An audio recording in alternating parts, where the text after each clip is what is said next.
Join me, John Randall, at the North American Banking Company Minnesota Golf Show, February 13th through the 15th. It's your chance to try out the newest clubs and equipment from the biggest names in golf. Improve your game with free lessons and clinics from PGA pros. And when you're done, relax at the 19th Hole Lounge with your favorite post-round beverage. The $100,000 putt is presented by MSP Plumbing, Heating, Air. Committed to your comfort since 1918. The 2026 Minnesota Golf Show is swinging into the Minneapolis Convention Center February 13th through 15th, and we want your business on the green. With thousands of passionate golfers roaming the floor, this is your chance to get your brand in front of this quality demographic with a vendor booth or larger sponsorship. And this year's ambassador, NFL Hall of Famer and Viking legend John Randall. So yeah, it's kind of a big deal. Want in? Don't wait for your invitation to land in the fairway. Call Bernie Lauer at 651-632-6646 or email blaur@hpi.com before the best spots are gone.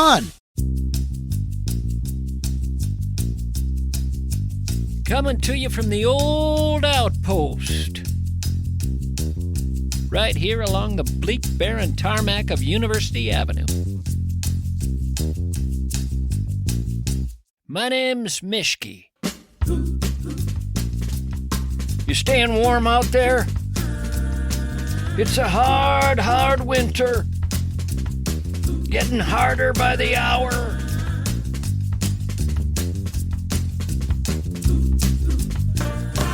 Brr.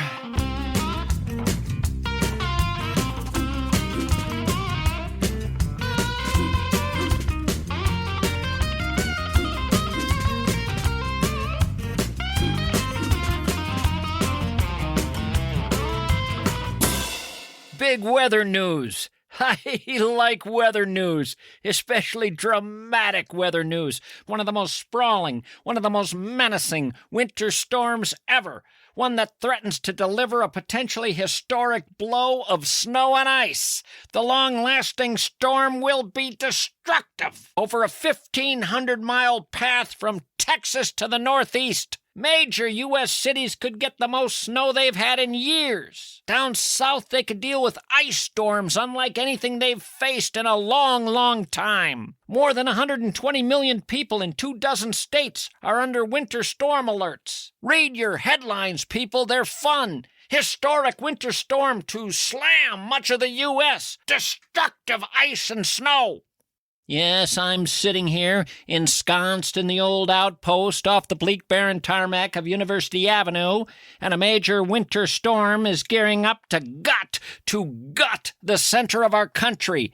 A swath going from Texas, cutting diagonally across the plains and up into the northeast. By golly, let's go to Craig in the Weather Center. Craig!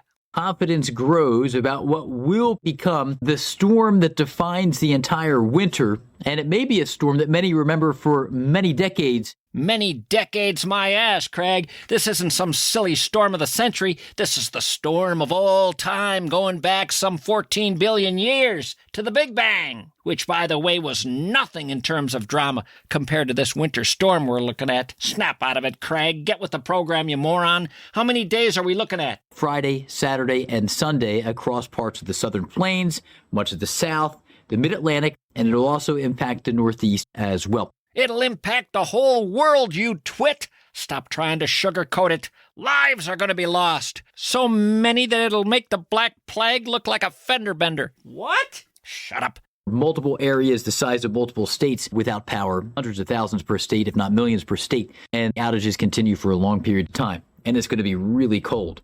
Heavy snow, but also the freezing rain. Major ice storm with days and days of outages. Attaboy. I like how you're making it sound real ugly. I think we're going to hear people screaming, Craig. What do you think? Are we going to hear people screaming? Will it be the howling wind that's outside our door? Will that be the sound? Or will it be the screams of our dying citizenry, suffering in a way that'll make 'em long for Dante's ninth circle of hell, where Satan chewed on the flesh of Judas Iscariot? What? Shut up. Craig, are you still with me? Craig! We lost Craig. Let's go to Marvin. Marvin is not in the weather room. He was there, but he descended the stairs into the weather bunker. Marvin, I have to say, of late you've sounded almost aroused by the severe weather we're expecting. Is this almost a fetish for you, Marvin? This Arctic mass, Arctic storm, Arctic blast, Arctic wall of violence. Arctic outbreak, unlike we've seen in years, a major winter storm that's going to cripple a large part of the United States, the biggest storm. Winter storm, this is going to be the biggest and most impactful winter storm for the United States. Dozens of states covered in ice, buried in snow, just an absolute major winter storm. We're likely to see blizzard and ice storm warnings, record-setting area of high pressure. There's going to be record-breaking cold throughout the upper Midwest. And I'm bringing Jason in here just to help me out, just discussing about this major impactful storm that's coming up. It makes you sick to your stomach. It makes you sick to your stomach. You just want to vomit all over your shoes. Right now I'm throwing up. Well, we're going to have to cut away from those two. That's getting uglier than even I imagined. But it does give you an indication of the kind of weather system we're looking at, and indeed how hard it is to stomach. Let's now go to Dave Feckelmeyer. Dave? This is the kind of system that you don't want to ignore. This rare weather pattern will begin with a powerful Arctic air mass surging south, bringing life-threatening cold. Wind chills could drop to 65 degrees below zero. While this Arctic blast crashes south, a surge of Gulf moisture is moving north at unusually high levels. Snow and ice accumulations of this magnitude in these areas will lead to widespread power outages and near impossible travel conditions. I'm going to break down exactly what you need to know about this major winter storm that is about to slam the states. Guys, I'm going to be honest right off the bat, this is one of the most concerning winter storm trends that I have seen over the last 5 years. We could be talking about a crippling and very dangerous winter storm. In terms of ice accumulation, this is where things could be historic. I mean, we're talking about 3 days here that we could have closures across many states. Infrastructure damage, power outages are all on the table. I want to be a weatherman. Golly, this is fun.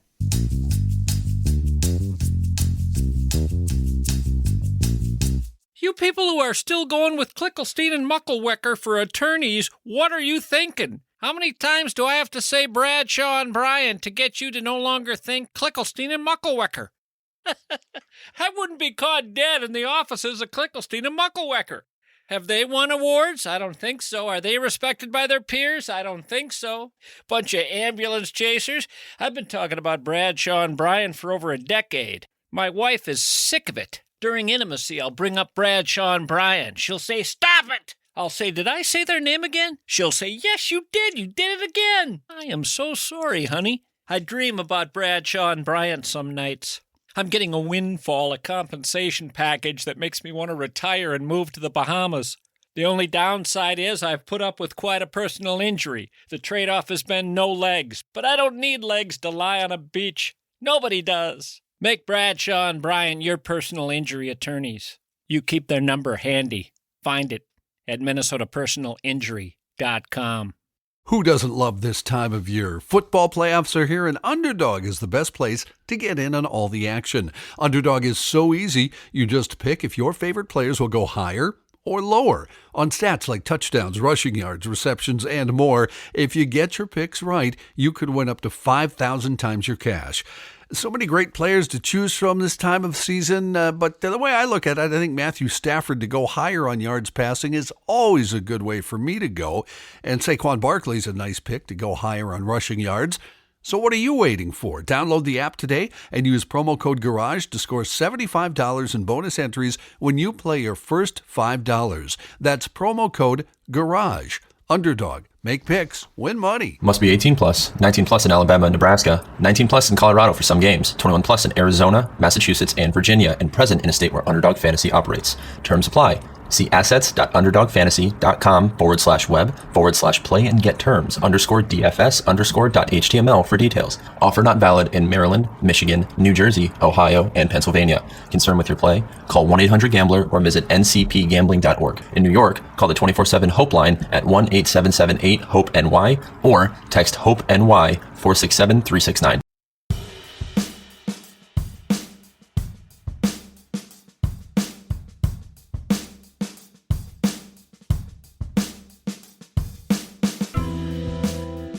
I read this headline today. Can fantasy football punishments end the male loneliness epidemic? What's that you say? Can fantasy football punishments end the male loneliness epidemic? There's a lot there. First of all, a reminder again that there is a male loneliness epidemic out there. But how it connects to fantasy football punishments is a mystery to me. Let's take a look at this story.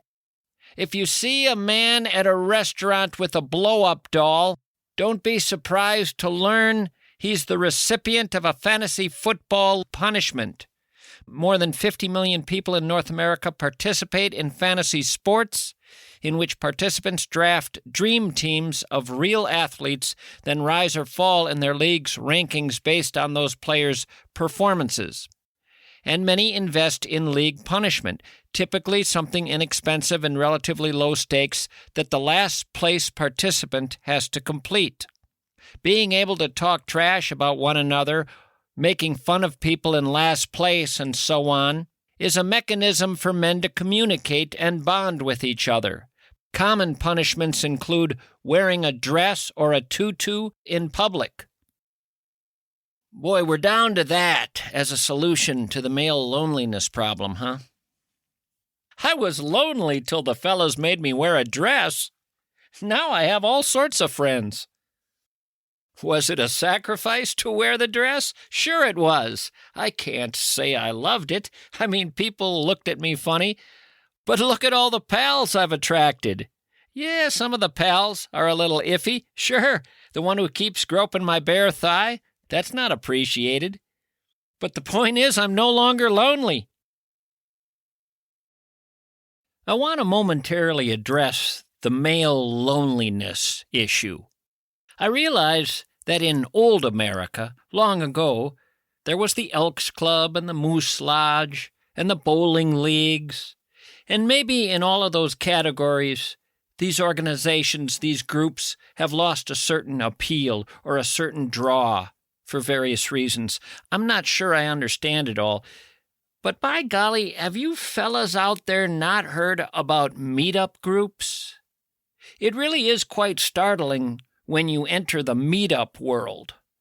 Have you ever been to the meetup website or gotten the meetup app and looked through all the different groups meeting in your city from all walks of life, people getting together left and right, bars, coffee shops? All cities in America have meetup groups. Groups set up for like-minded folk to gather and do or talk about all sorts of different things. Some of it's conversational, some of it more active, some of it is project-oriented, some of it is about learning, some is just conversing, BSing, some of it involves book clubs, some of it is just maybe playing chess with a group regularly or cribbage. But it's astonishing how many meetup groups can be found out there in any given town. There has to be one to suit almost any guy's tastes, no matter how particular they are. So I'm just struggling with this idea of a loneliness epidemic when there are these meetup groups everywhere. Now, meetup groups did not exist in the 90s, 80s, 70s, when people were apparently less lonely. It's kind of a miracle to me, the way people invent these things. This whole meetup thing. In the internet age, someone came up with this.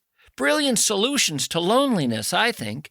I went to a meetup group one time. I wanted to try it out. I was in a Stoics group, a group that sat around at a bar and talked about the wisdom of the Greek Stoics. I enjoyed it. I didn't stick with it, but I'm glad I tried it out.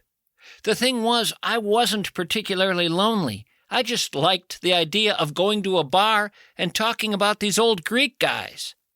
No, loneliness is not my issue. I have other issues, other pathologies, neuroses, afflictions. Loneliness just doesn't happen to be my cross to bear in this life. But of course, one need not be lonely to join a meetup group. One can just want engagement for the sheer fulfillment it brings.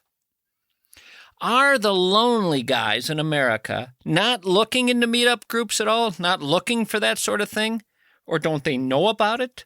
Because once you start to look into these meetup groups, you can get lost for a couple of hours going over one meetup group after another, seeing if it's something that suits you. It's hard for me to believe it's not the rock-solid solution to loneliness for guys. Those guys who don't have the church group or the volunteer organization. Just looking locally here at what's available, I notice meetup groups here here's one called Break the Bubble for people who have moved to the Twin Cities and can't figure out how to break in. There are all these established relationships already here in these cities they find, and they don't know how to make inroads. Well, break the bubble. There's a group right there, a purely social group, and they tell you to bring anyone you want with you. Come to our gatherings. We just get together and have fun. Here's another group, the Minnesota Monthly Mingle, just an informal gathering of people who want to hang out, a social group with no agenda, the Minnesota Mingle. That sounds like it should work for some of you fellas. If you were truly lonely, wouldn't this be a possible way out? For the more cerebral, there's this group, Complexity and Coffee. They get together and talk about perceptions, beliefs, philosophy, a little more heady. Here's an international friends group. This is for people who have immigrated here from different countries. They're encouraged to attend this very social, get-to-know-one-another gathering. Personally, I'd be afraid it's a front for ICE, but I suppose you could take your chances. Worst-case scenario, you're thrown in a detention center in Texas where you get to use a pickle bucket for a toilet. I'm sure glad they were kinder to my ancestors when those folks immigrated. People were kinder back then, more decent. Here's a group that bowls together at Sunray Lanes. Fun social group. They're looking for more members. Here's a meetup group called Females in Their 40s. Now, some of you guys who've lost in fantasy football can show up in drag at these gatherings, see if you can fit in. Make sure you talk about your feelings, though. Don't talk about football. Here's a bird-watching group that you can join. Here's an investing group that meets socially, regularly, to talk about investing. Here's a meetup group, Cribbage at Gallagher's Bar, for you guys looking to play cribbage with a beer and some buddies. Come on, let's fight this loneliness business. Let's kick its ass. Here's a social group where you bring your dog. Can't imagine what can go wrong there. You meet in a guy's basement, you bring your dog. It's an unfinished little basement, little 6-foot-high ceiling.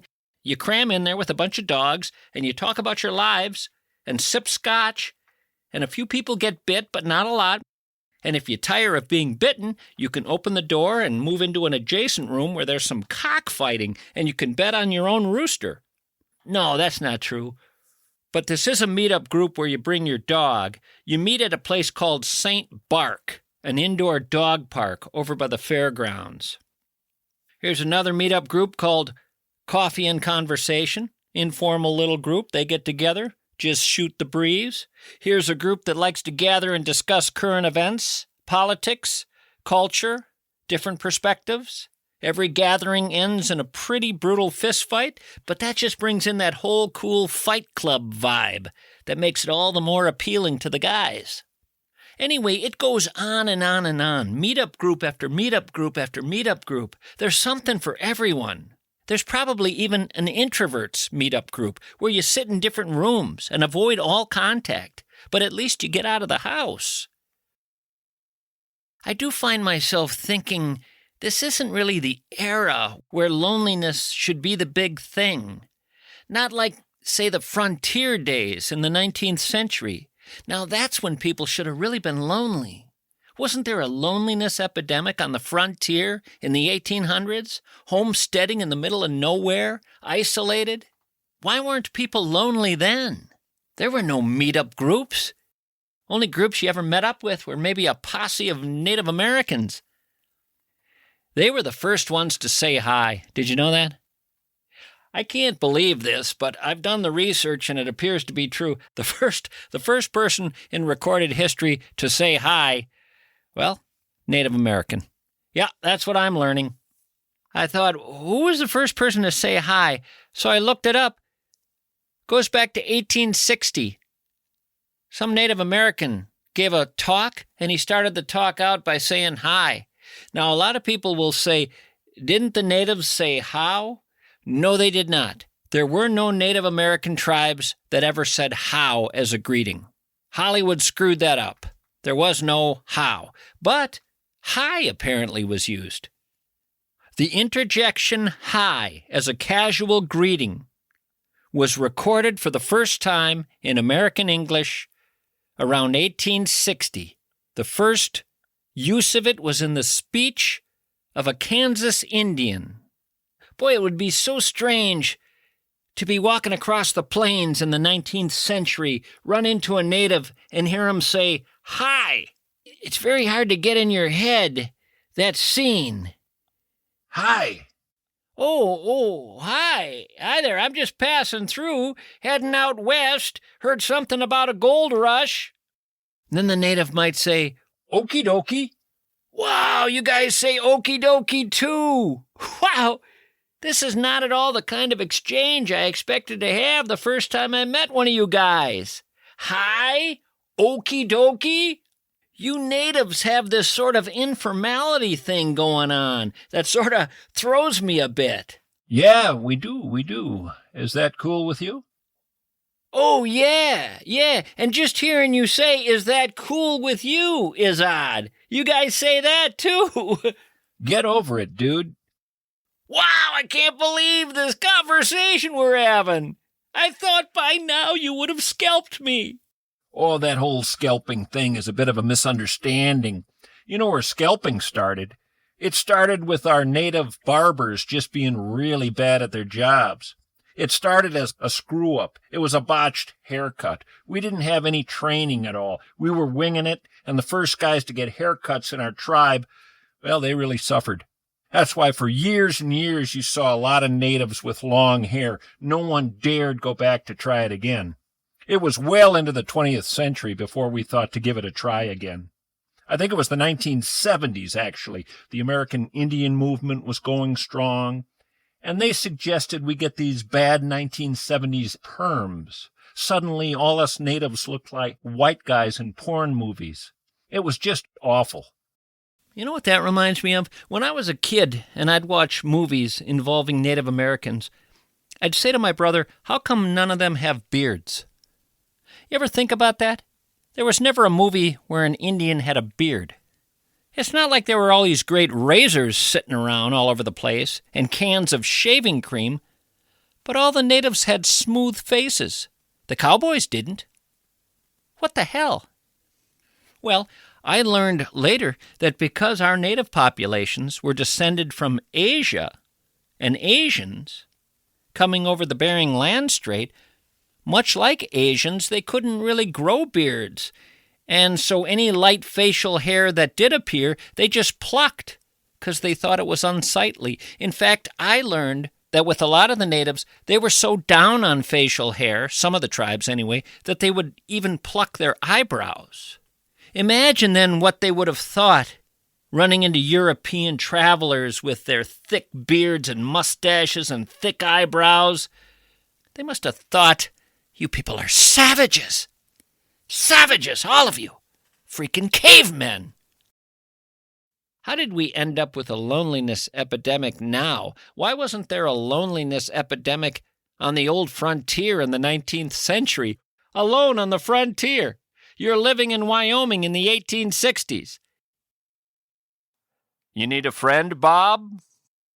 Are you kidding me? I need a friend, a dog, a wife, a log cabin. Are you available as a friend? Well, I'm just passing through. I'm a gunslinger. Okay, well, what would we do if we became friends, do you think?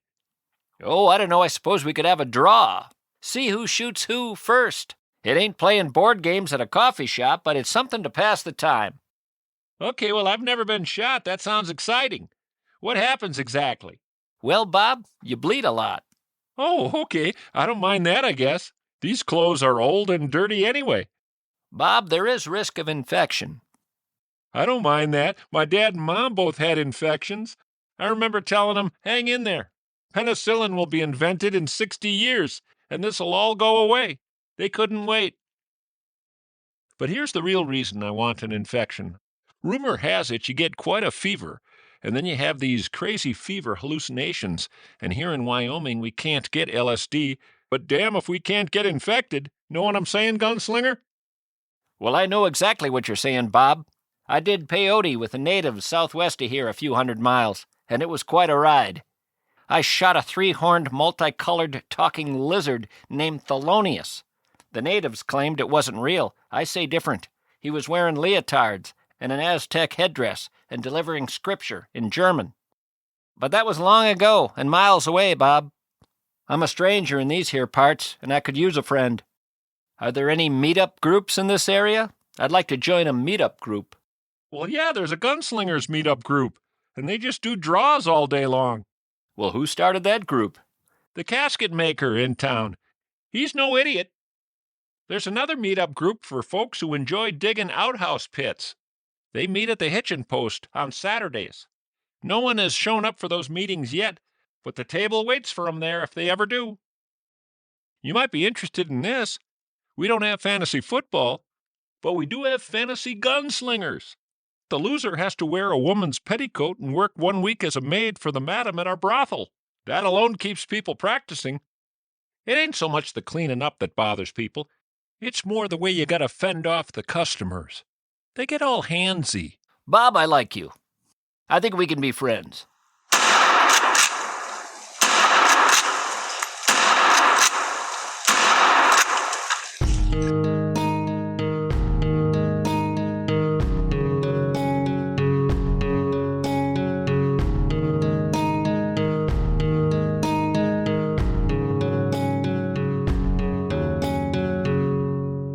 You know, when I was a young guy, they used to have ads on television that tried to encourage you to make a phone call to someone.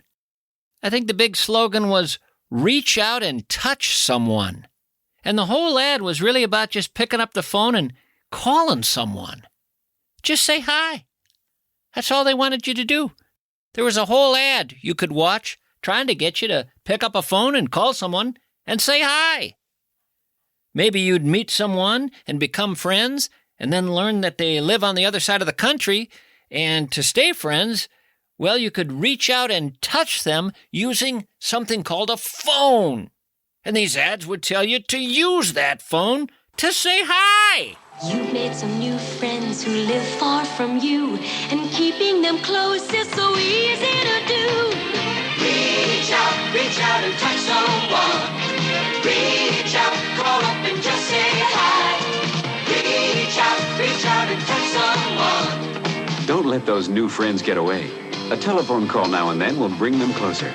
They're waiting to hear from you. So reach out and touch someone. Give them a call.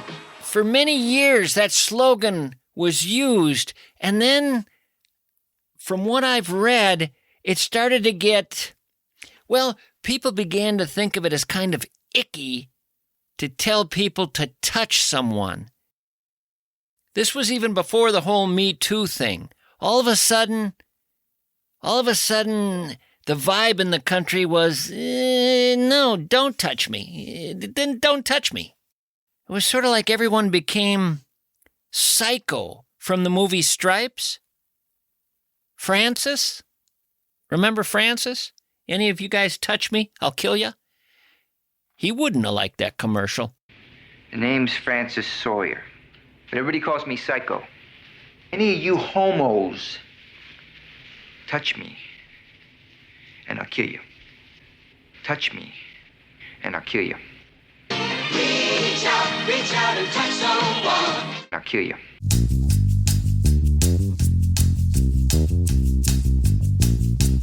You know the moment. It's when your mom asks about visiting her mother, who passed away 20 years ago. Or when your dad wakes up at 3 a.m., expecting to go to a job he long ago retired from. Most facilities, they put him in a locked wing. They call it memory care. They park him in front of a television set. The Welshire of Bloomington and Medina said, what if we built something wildly different? What if we created 4 households for the 4 stages of memory care? What if we became specialists in this area? Let's create a town square, a cinema, an ice cream shop, professional musicians doing music therapy, chefs, actual chefs making food that honors who these people were before memory became their enemy. The Welshire of Bloomington and Medina, purpose-built memory care, not an afterthought wing in an assisted living facility, because your father, who built houses for 40 years, deserves better than a hallway and hope. You're in the kind of business where you use pressure washers, but there are pressure washers that hamper production and pressure washers that supercharge production. Simplify your workflow. I recommend highly calling American Pressure so that they can show you the difference. American Pressure's team of pros can dive into your current setup, give it a good hard look, get a handle on your goals, and create a customized system that fits you best, that fits your business best. From full turnkey wash bays to factory installations with tailored solutions, American Pressure will hook you up with everything you need, and they train your people on how to run these things. Suddenly you're making more money, your business is more efficient, everything's easier, you're happier, all because of a call to American Pressure of Robbinsdale. Find them at AmericanPressure.com.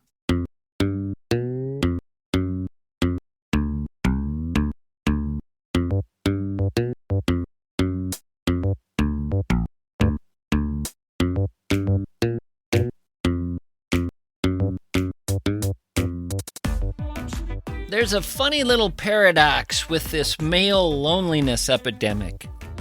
As I got to thinking about it and did a little research, I came upon quite a few articles that talked about how older men prefer to be alone. Well, wait a minute. Which way is it? Is there a loneliness epidemic, or do older guys prefer to be alone?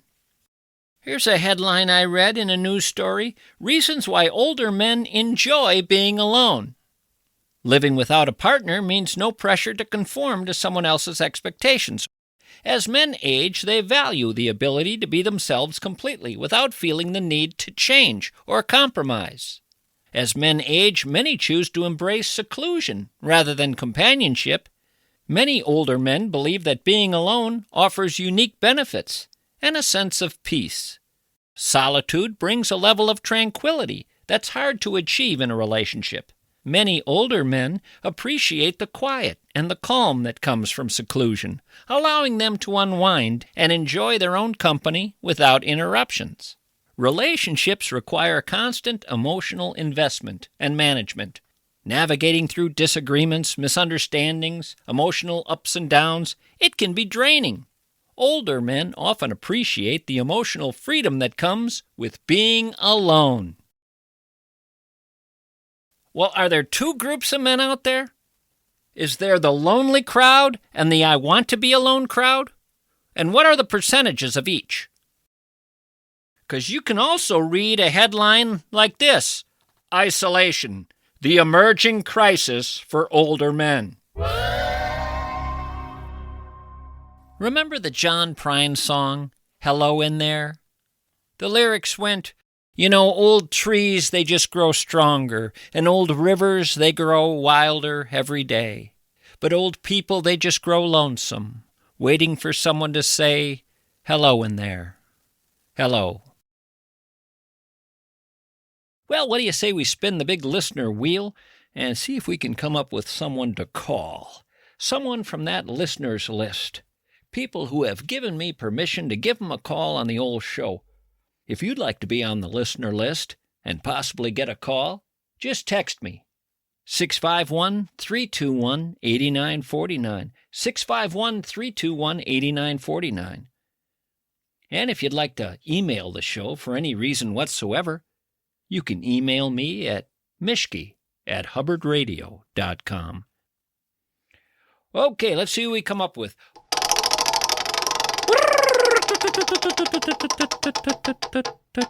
Robin. All right. What do we have for digits? Yes. All right. Very good. Okay.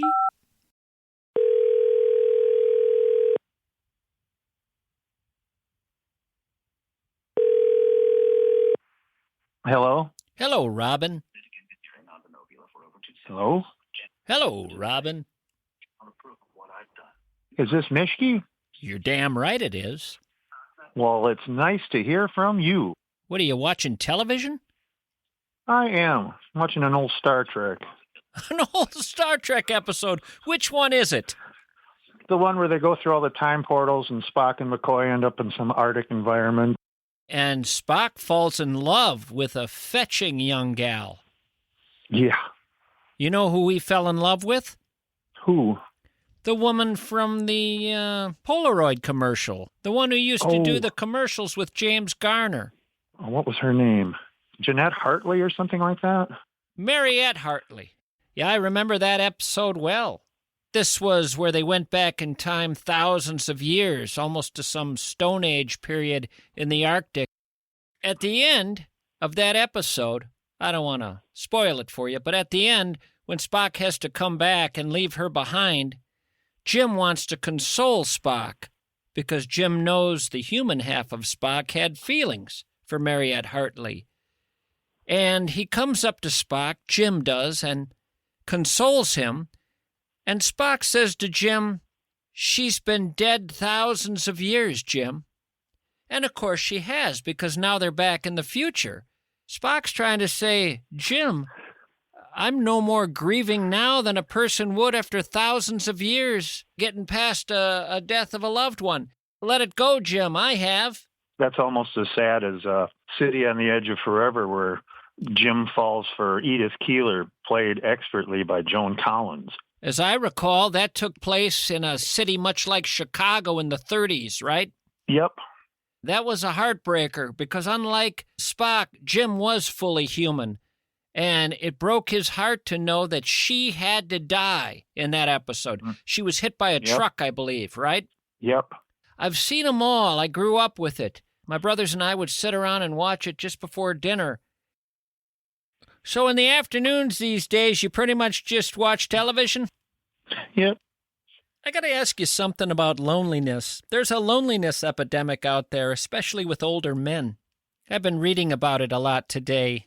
The loneliness epidemic. What's that about, do you think? I couldn't put my finger on it, but... You spend an enormous amount of time alone, don't you? I do. You like being alone? Well, I didn't when I was younger. I did a lot of it, but I've gotten used to it, I guess. Interesting. Used to work with a fellow, and he'd walk up to me randomly and say, "You know what? I hate people." I go, well, that's a little extreme, but... There are a lot of those guys out there, unfortunately. They take their cue from Daniel Plainview in the movie There Will Be Blood. Ah. Daniel Plainview didn't like people. I have a competition in me. I want no one else to succeed. I hate most people. I look at people and I see nothing worth liking. I want to earn enough money I can get away from everyone. I see the worst in people, Henry. I think what it is people are complicated, and it's difficult to figure out sometimes how to connect in some deep way with another person. And people like that eventually get a dog. But I am curious to know if there's any part of you that would like to have more people in your life. I think so. Have you ever heard of Meetup? I have. Have you ever contemplated joining some meetup group in some area of interest that dovetails with your own? Yeah. But you haven't done it? No. I'd be curious to know what it would be like for you. Maybe I'll do a little research for you and let you know. That would be swell. You're not a cribbage or chess guy, are you? I play cribbage. My grandma taught me when I was 6. There's a meetup group that gets together and has a social hour where they hang out and play some cribbage, maybe at a bar or a coffee shop, one or the other. Anyway, I've been trying to figure out why with Meetup out there we have so many lonely men. Maybe they choose to be lonely. Well, that's the thing. I'm learning that a lot of them do. clearly not all of them, or we wouldn't get these reports month after month about this loneliness epidemic. There have to be some that are just saying, I don't know where I'm going to meet anybody. Well, I'm going to let you get back to Spock's passionate kiss, which should be coming up shortly. All right, Tommy, you call any time. All right, good talking to you. Likewise. You have yourself a great day.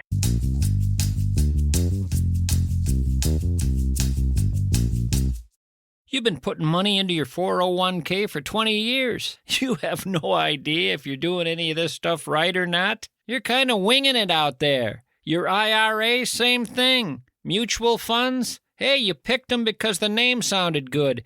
Meanwhile, retirement isn't some distant dream anymore, is it? It's 12 years away, maybe 8. Here's the truth. Most people are stepping on landmines with their retirement money and don't even know it. Josh Arnold has been helping people with their retirement savings plans for years, 40 years. He has seen every mistake. You ought to call him at 952-925-5608 because you'll get 48 minutes with him on the phone for free. No obligation, no sales pitch. He looks at your money situation and he tells you the truth. Are you on track? Are you making mistakes? Are you being as smart as you could be? 40 years, Josh has been steering people straight. Call him, 952-925-5608. Investment services offered by Josh Arnold Investment Consultant, LLC, a security and investment advisor. Past performance is no guarantee of future results. All investments involve risk. Tommy Mischke is a paid endorser. It's 11 p.m. on a Tuesday in January. Your pipe just burst in the wall, water spraying everywhere. You're standing there in your socks thinking, why does this happen to me? Well, because it's Minnesota, and it's winter, and frozen pipes don't ask permission. Minneapolis St. Paul Plumbing, Heating, and Air has been taking care of your little problem since 1918. They have seen every nightmare a Minnesota winter can throw at your plumbing. Frozen pipes that burst at 2 a.m., sewer lines that back up when the ground's frozen solid, water heaters that quit the coldest night of the year, sump pumps that freeze, drains that won't drain because everything under your house turned into an ice rink. It's not if your plumbing's going to have issues, it's when.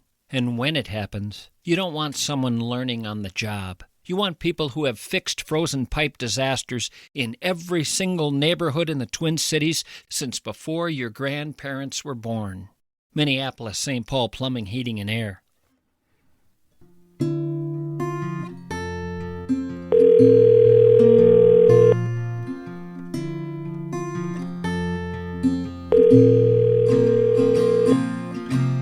Hello. Hello, Mike. Hey, Mischke. Can you hear me okay? Not as well as I would like. Okay, hold on a second.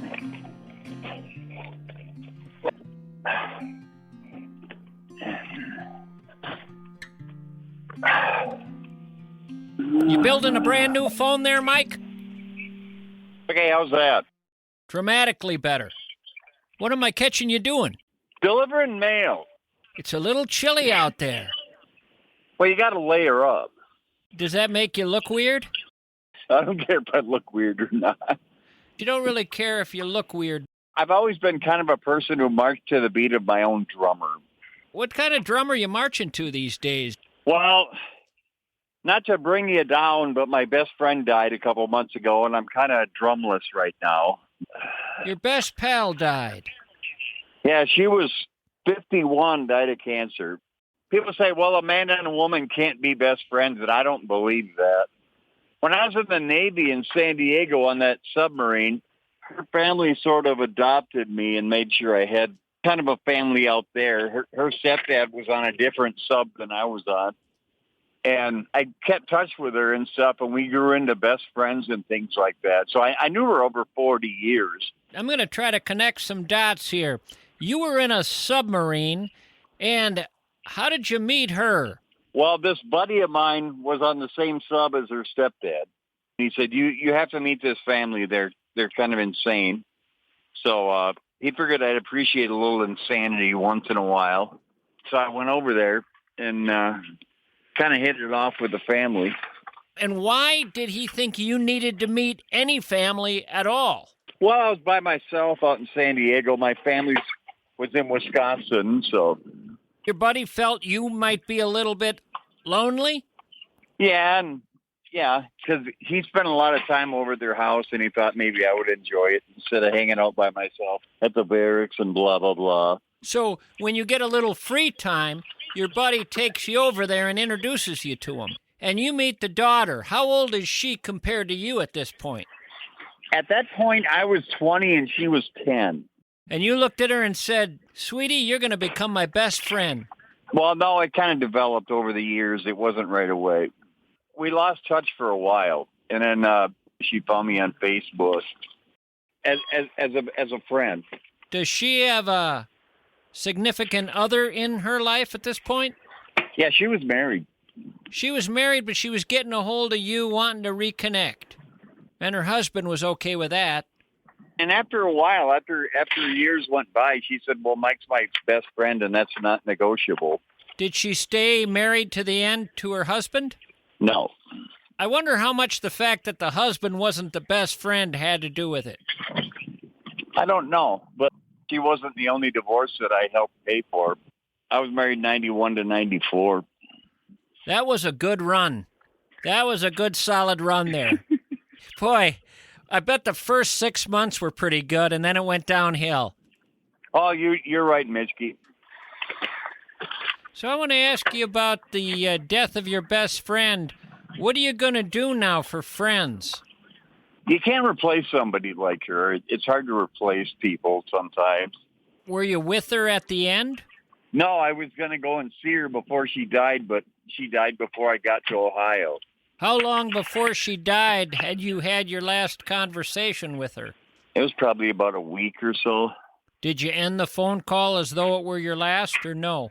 The last thing she ever said to me was, I'll talk to you soon. Maybe true. I believe in that stuff, that people can be contacted from beyond the grave. I believe in that. There's too many things that are unexplainable in this world. She could show up at the foot of your bed, middle of the night. You know what's weird is when I'm thinking about my dad or whatever a lot, I find dimes. Was your dad, by any chance, Franklin Delano Roosevelt? No, he was Adolf Eugene Peterson. I bet he found himself a nickname instead of using that first name. He went by Gene. He went by his middle name. Yeah. He was born 1/1/41, and I was born 4/24/64. I'd imagine he's one of the last Adolfs around. I'm struggling with the fact that he was born in 41, when it was well known on planet Earth who the crazy Adolf guy was. This is the Scandinavian spelling, ADOLPH, not ADOLF, but still, they sound the same. My dad's brother was born around the same time, and they named him Himmler. Wow. That was Heinrich Himmler, the famous German guy. But they didn't want to go with Heinrich because they were already well aware of that kook. Do you have anything to say about the loneliness epidemic in this country with older men? Some older men are lonely and some just enjoy being by themselves. I don't think everybody's the same, if you get what I'm saying. I've been addressing this idea that there are lonely men out there and that there are men out there who want to be alone. I agree with that. So which one are you? I would say I enjoy being alone. You don't have a significant other in your life and you have a solitary profession. That's one of the things I like about this job. I like being outside and I like being by myself. I have heard that alcoholism was a problem on submarines. Alcoholism and divorce, yeah. I finally took the cure about 15 years ago. I had an old World War II veteran say to me that 95% of people assigned to submarines were alcoholics. He said there was something about that life. Out of 1985, we spent 9 months of that year underneath the surface of the ocean. So most of the time being underwater is kind of boring. You ever have the experience of the submarine going to the surface in the middle of the ocean and you being able to just take in the fresh air? We were on the surface going up to British Columbia, Canada in 1984. So I brought a thermos up there, and it was a full moon and a clear night, and you could see lots and lots of stars. And I looked down, and here's 5 or 6 dolphins playing with the bow of the submarine as we're going across. The only noise was the submarine cutting through the water. That was one of the coolest things I've ever seen. Going to sea on a submarine is different than being able to see outside and things like that. It's a different experience. I mean, you climb in a tube and then a few weeks later, oh, we're in Japan now, you know. Any possibility ever to look out a window and stare at a whale? No, there's no windows. I think that's a design flaw. Well, I'm going to let you go and move on before the afternoon's shot altogether, but I'm glad I got a hold of you. Me too. I'm glad we got to connect, Mischke. Thanks. Good talking to you. You too. So long. Bye.